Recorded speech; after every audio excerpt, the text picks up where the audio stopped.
Cool. We're all set? All right. Let's do this. Time. Hi, judges. Good afternoon. My name is Adrian Gomez, and I am very excited to be here to share an amazing coffee with y'all. I'll be serving you this coffee in three courses: an espresso, cappuccino, and the signature beverage last, to best represent the amazing flavors and story that this coffee has to offer. And along the way, I'll be highlighting some of my favorite characteristics of coffee that I think this specific lot represents perfectly: quality, innovation, and community. The coffee I will be serving you comes from the highlands of Boquete, Panama, at an elevation of 1,400 meters. It is a static cherry geisha with a 60-hour anaerobic fermentation that produces a complex, unique flavor profile that is unlike anything I had ever tasted before. Now, I've set a menu with the three drinks listed on your right for you to reference, but please wait for the start of each course to write down any specifics. I'm going to prepare the espressos for the signature beverage, which we'll be using at the end of the presentation, so feel free to take a look. I'll be right back.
So when my friends at Moser Coffee and I were at the cupping table in San Diego, we decided that we needed a coffee that pushed the boundaries of what we knew specialty coffee to be. And I think we landed in the perfect place. See, back in Panama, the Creativa Coffee District uses age-tested techniques that have produced high-quality coffees for decades now, like grape picking, constant monitoring during drying, mechanization and sorting, and inspection before packing. But what makes this specific coffee unique is the 60-hour controlled fermentation that the coffee cherries go through after harvest. And here's how it works. So after the ripest coffee cherries are picked and sorted for consistency, they're placed in sealed plastic tanks where oxygen is let to escape but not enter. And over time, without oxygen, the sugars in the coffee cherries turn into lactic acid. And it's this lactic acid that intensifies those sweet fruit flavors, aromas, and produces a juicy mouthfeel. Now, using this fermentation technique unlocks new exotic flavors that you can't find with any other processing method. And many fermentation techniques are based on a combination of time and temperature. And for us, a 60-hour fermentation at 28 degrees produces results that are far from common.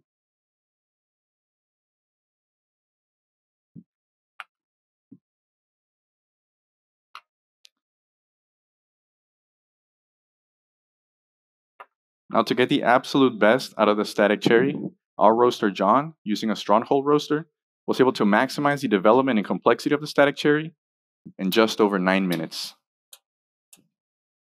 See, with the stronghold, which is fully electric, he was able to better fine-tune each roast using his three-way heat application system from halogen to produce the sweetness, the acidity, and the body that you'll enjoy in your espressos.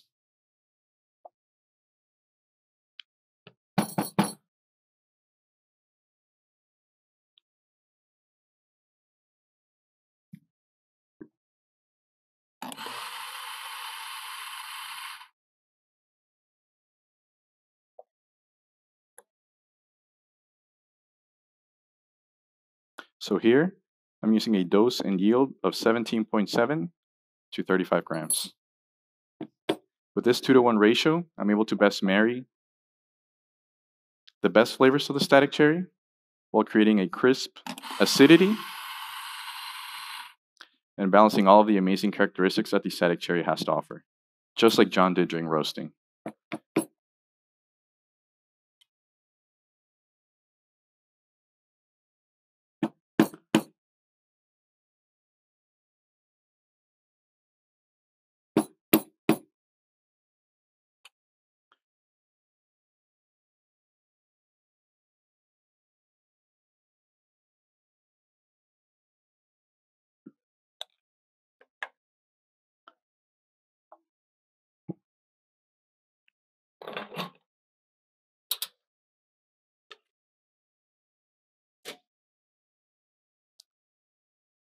So in these espressos, I want you to look for tasting notes of strawberry, rich dates, and dark red cherries. These espressos have a green apple-like acidity, very crisp. The tactile is a silky coating texture, light to medium in weight, with a long, delicious baker's chocolate finish. Now, to incorporate all these flavors, I am going to ask that you stir back and forth 5 times with that spoon on your right. And when you're done, you can go ahead and place it on these white cups.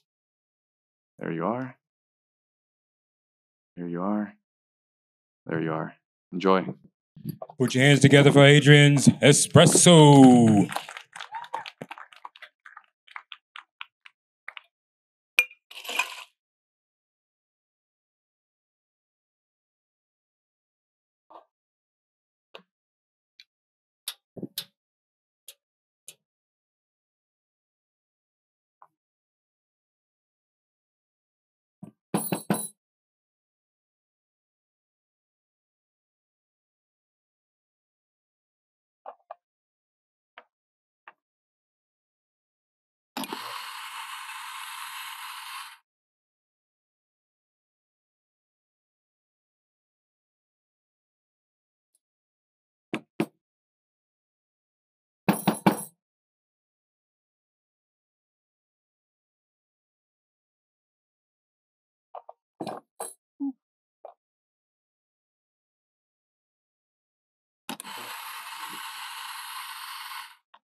So building upon the uniqueness of the espressos, for your milk beverage, I knew that I needed a milk that not only complemented the amazing flavors of the static cherry,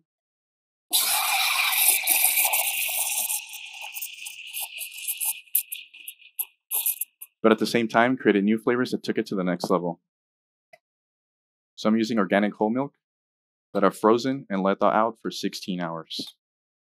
This freeze distillation turns regular whole milk into a richer, creamier, more flavorful milk that includes all of the sugars, fats, and proteins without much of the water content. Now, if you've never had a milk like this before, I'm especially excited for you to try. I personally love to see the reaction when I shared this milk for the first time back at the HQ in training. And in these 5-ounce cappuccinos, you get the best of both worlds. The static cherry and the milk working perfectly together to create one of my favorite drinks by far. So as you taste, look for the milk to create new flavors of vanilla buttercream, strawberry yogurt,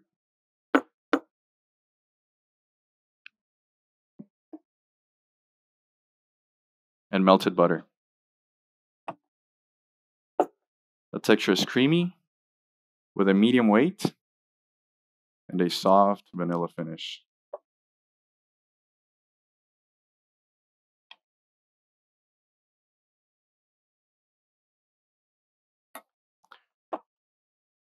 There you are. I'll be right back with your two.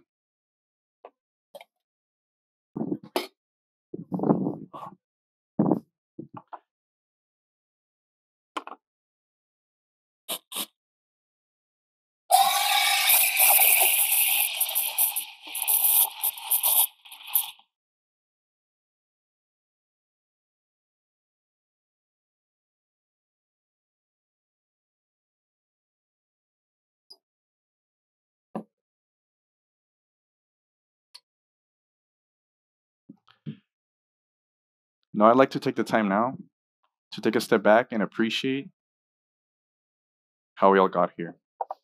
See, growing, processing, roasting, brewing, and even scoring this amazing coffee doesn't happen without a community. A community that has opened its arms to me, allowing me to have made friends, memories, and experiences that I'll forever be grateful for. A community that I'm sure has inspired you to come to this stage, try our coffees, and hear what we have to say.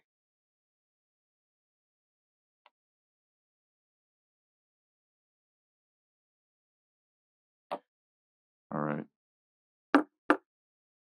There you are. Enjoy. All right, last but not least.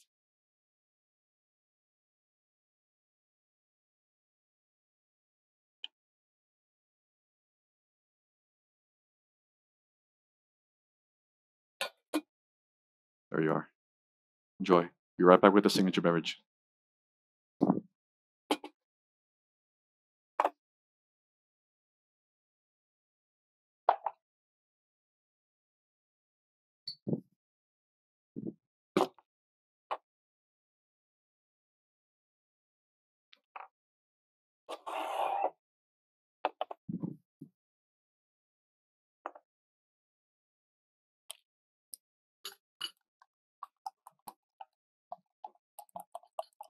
So for the signature beverage, I wanted to create a drink that not only enhance the delicious flavors of the static cherry, but at the same time with the ingredients and preparation, show the versatility of this coffee in a fun way. So in here, I've been chilling the espressos that I made in the beginning. This is to cool them down, boosting their acidity without any dilution. Now in here in this jar, I also had 20 grams of a Swedish lingonberry jam and 10 grams of Japanese strawberries. Now this mixture, the strawberries and the lingonberries, produces a tart flavor like pomegranates, but a sweetness like raspberries. A perfect pair for the static cherry. Now to complement the more rich chocolate notes, in here I have the same freeze distilled milk from earlier, to which I've added just a dash of coconut essence. Now I'll be charging with nitrous, and this is to create a milkshake-like texture.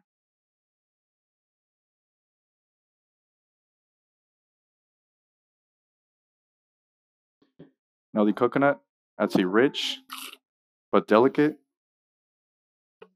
tropical feel to the drink, complementing the crisp acidity from the lingonberries. Now for aromatics, I'm going to be crushing lingonberries,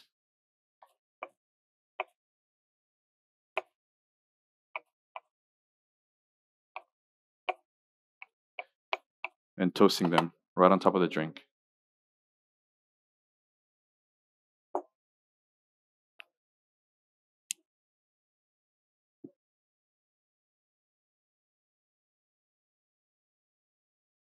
Now, when I tried lingonberries for the first time, I absolutely fell in love, and I want you guys to have a similar experience. So now I'm going to ask that you taste in 3 sips, with that first sip being more of that foam on top. And look for even new flavors of lime, cranberry, strawberry, and a hint of that coconut. The texture is frothy, the weight is medium, and you'll get, at the end, a long tropical fruit finish. Please enjoy.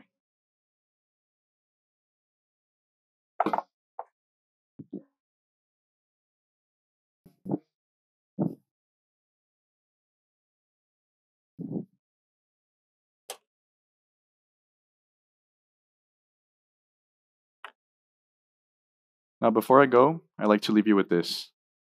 Working with Mostra, I've realized the true potential that coffee can achieve from something that I honestly didn't know existed. See, we were able to create what we experienced just now.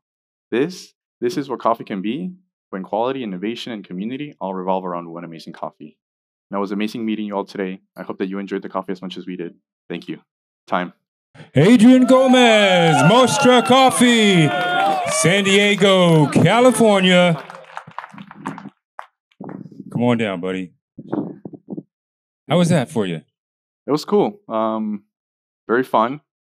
Very similar to what we practice, so that's good, right? Yeah. I hope the coffee tastes as amazing as I say it is. But pretty cool.